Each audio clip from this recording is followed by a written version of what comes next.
pornotg.com. So here we go for another video, and finally na-check natin itong bagong flip phone ng Tecno, which is the Tecno Phantom V Flip. Na-check namin siya while nag-visit kami sa day 2 ng ESGS 2023.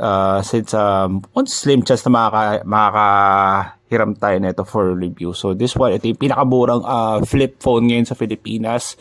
So isa sa reason kaya siya nagmura isa gumamit siya ng Dimensity 850 processor from MediaTek, which is high mid-range processor. So makita nyo yung camera niya sa likod, which is 64 megapixel, 13 megapixel, dual main cameras.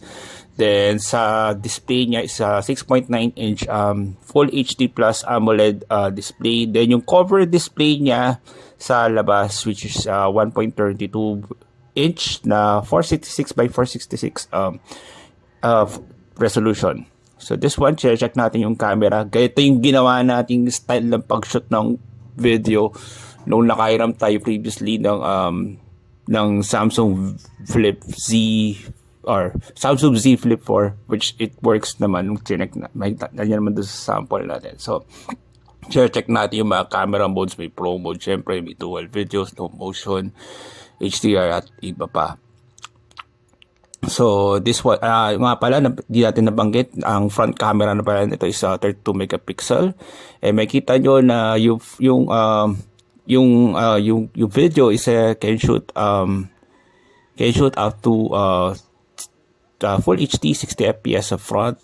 Although we have to verify yung sa rear can shoot 4K. Pero makita nyo naman sa information sheet naman ng Dimensity 850.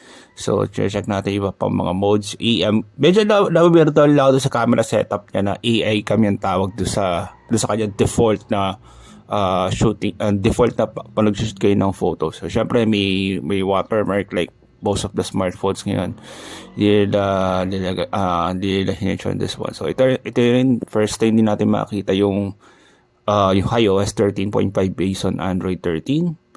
And it's check din natin yung storage, and it has 256 gigs internal storage. Is isang variant lang naman yung luwa basta globally, and pati rin sa Pilipinas 8 gigs RAM and 256 gigs.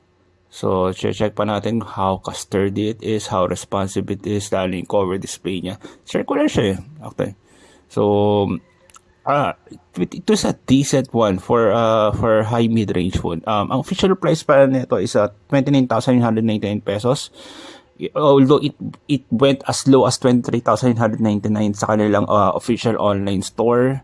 Noong record natin to is actually 27,999 pesos lamang ito. So hope you like this video, and also check our camera samples. Click subscribe this button and follow social media accounts. This one from pornotg.com. Thank you very much for watching pornotg.com. So here we go.